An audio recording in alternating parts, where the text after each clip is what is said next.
Hello dear viewers, time again for the news here on Rwanda Television. My name is Sarah Hore. We'll begin with the headlines. Infrastructure experts are currently gathered here in Kigali for the 2026 Planning Rural Connectivity in Africa Conference. Now straight to the details. Now, as we begin this edition, let us first inform you that His Excellency President Paul Kagame has met with Adam Silver, the NBA's commissioner, and his deputy, Mark Tatum. They discussed Rwanda's long-standing partnership with America's National Basketball Association and continued collaboration in developing basketball and youth talent across Africa. They also exchanged on the upcoming 6th season of the Basketball Africa League, which will culminate in the BAL playoffs in Kigali from the 22nd to the 31st of May this year. Now, let us also inform you that over the weekend in Los Angeles, President Kagame attended the 2026 NBA All-Star Game hosted at the Intuit Dome. On the sidelines of the game, the president met with leaders from the country's sports and business community, including Steve Ballmer, the owner of the Los Angeles Clippers. Their discussions reflected the growing ties between Rwanda and the NBA, including the partnership launched last year between the Clippers and Visit Rwanda. Now, infrastructure planning experts from more than 20 African countries are jointly examining how rural populations across the continent can be brought closer to transport road networks that facilitate trade and movement. And Ola Gladys Wenimana kicks off our edition. Across Rwanda, feeder roads have a total length of more than approximately 4,200 kilometers, and their rehabilitation is ongoing. In Gasabo district alone, 100 kilometers will be constructed between 2026 and 2030. One of these is the 27-kilometer Kajevuba Rutunga Gikomero Ndera road, which its users expect will boost trade. If this road is constructed, we will develop much more because, as you can see, this place is dusty. For example, as a roadside trader, you often find that your goods get covered in dust and you are constantly cleaning them. Another issue is that the development here is slow because the area is not well populated. Many people say it is far and transport is expensive, but if the road is built, transportation will become easier. Residents of Ntarabana sector in Rulindo district and Mutete in Gicumbi district have also been relieved from isolation thanks to a 110-meter pedestrian suspension bridge that costs 134,510,000 million Rwandan francs. The organization Bridge to Prosperity states that since 2012, it has built 277 similar bridges across the country. We trade with each other. From here, we go to sell in the market at a place called Gaseki, while those from the other side go to sell at Kianza market. Even the children from the other side now study here in Kianza without any problem at all. Passengers no longer have any problems because they can easily get transportation, and we will also no longer have issues with water. Infrastructure road planning experts from more than 20 African countries have gathered in Kigali for 3 days to jointly examine ways of bringing rural populations closer to feeder road networks in order to reduce their isolation and promote trade. Between 2013 and 2025, the World Bank in Rwanda launched a project worth $161 million to construct 720 kilometers of feeder roads in 10 districts. Rwanda offers an important setting for this discussion.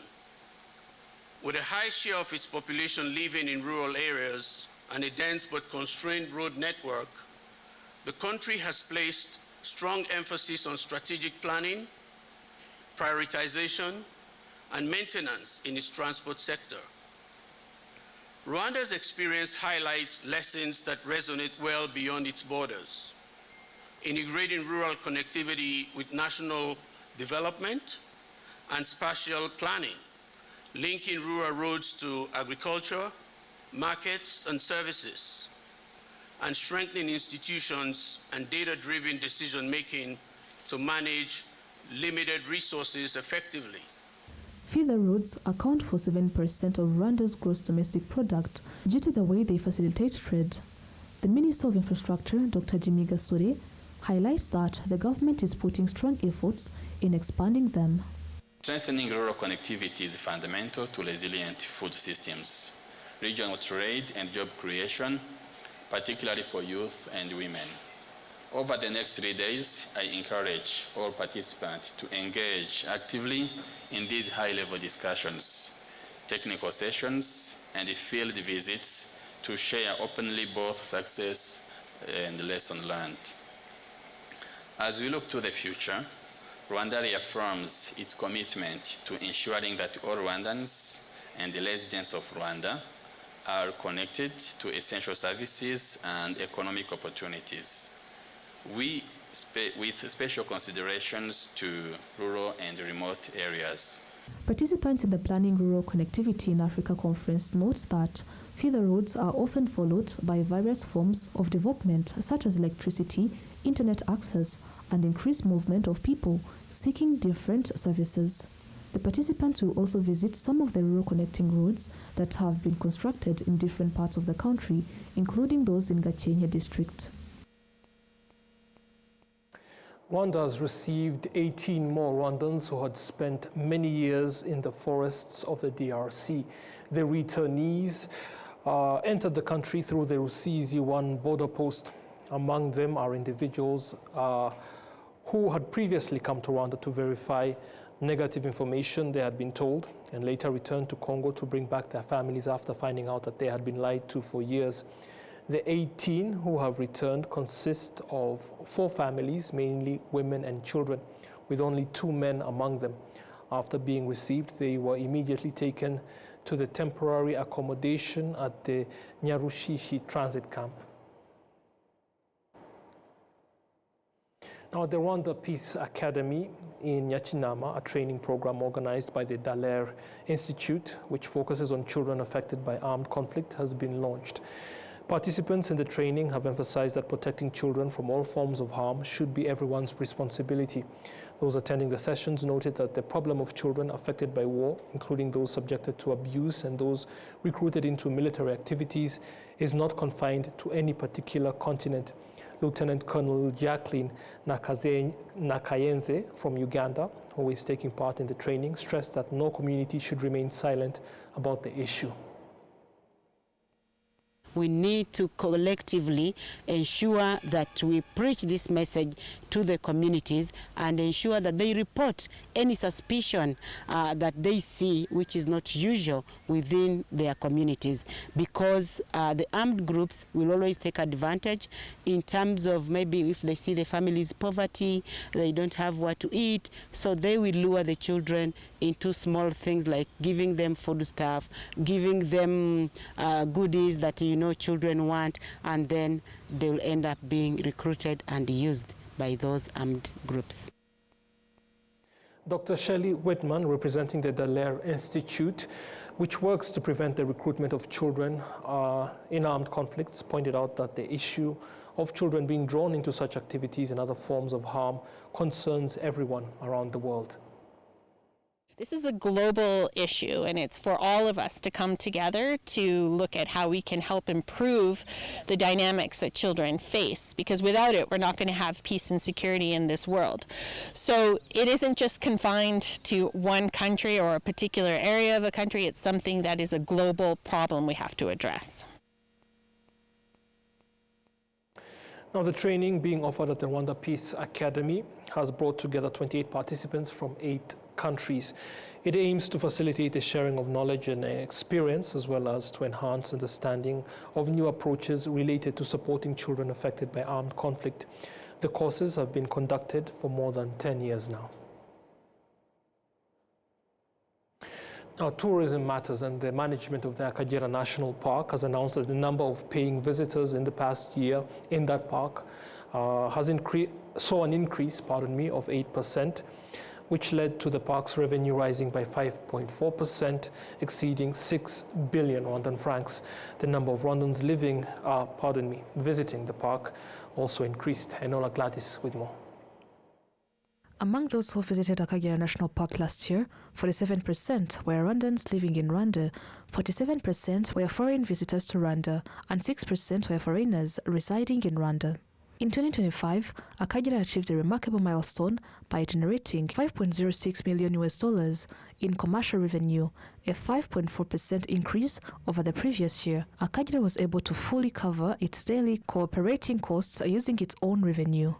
In addition, in 2025, the American organization National Geographic included Akagera National Park on its list of 25 must-visit places for 2026, which brought positive changes to the park. The nomination of Akagera National Park among the top 25 destination to visit in 2026 by National Geographic really contributed to the increase of visitor numbers and revenue in the end of 2025 between November and December, but is really helping a lot in terms of bookings, inquiries. We've had many requests in January and December, but it started around November and December 2025, and that really pushed also numbers and revenue. Not very much in terms of doing that in 2025, but in 2026 we are seeing a change. We're seeing visitors, specifically USA, France, top 2 international visitors visiting Rwanda in this very few months of the year. But it's really a big contribution. We are seeing changes, and this has opened our eyes in terms of how much we mean in terms of one of the best destinations across the world, but also in terms of what we have to offer, what we need to improve in our services, the kind of training we need to push for our staff to make sure we improve the services from entry to exit across our accommodation facilities. So this is it was a really good milestone for Akagera to be included in the top 25 destinations by National Geographic. And it's really a revenue booster. It's really a tourism number booster. It's a good publicity for the country in general, but specifically for Akagera, we're really looking forward to making sure we meet expectations by all the people who saw the article, all the people who shared it, and this is going to be a key factor in the increase of tourism in the park this year in 2026. Last year, Akagera National Park also received 70 white rhinos from South Africa, in addition to those already there, further enhancing Rwanda's reputation for protecting biodiversity, particularly endangered wildlife.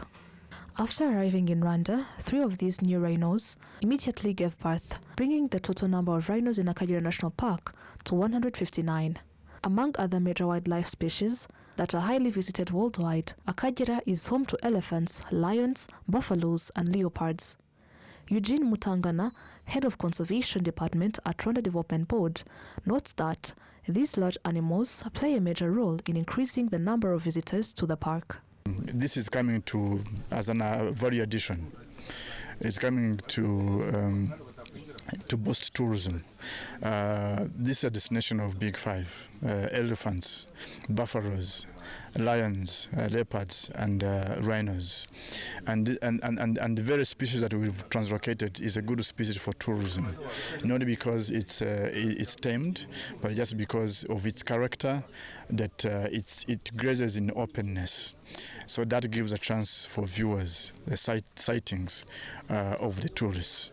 So that is an advantage, and we see that as a boost again to our tourism industry. First of all, having the trust is something that we need to appreciate, that is played by our government, focusing on security, safe environment. It's one thing that gives trust to those that we work with, be it the partners, be it the host countries where we have brought these animals from. We've had lions from South Africa. We've had East African black rhinos from South Africa. We've had southern white rhinos from South Africa. There's nothing else. One is a collaboration we've built along, but also having a secure environment. Rwanda is secure. Rwanda has a good security that gives everyone that work with confidence to work with us. Of the revenue Akagira National Park earned last year, over 559 million Rwandan francs were used to support 1,200 members of various cooperatives living around the park, mostly those involved in beekeeping. Wildlife censuses continue to be conducted in the park, and in 2025, they recorded more than 11,000 very small insects belonging to 114 species, including 17 new species. Thank you so much for taking the time to join us for this edition. We will be seeing you soon again. Until then, it's goodbye.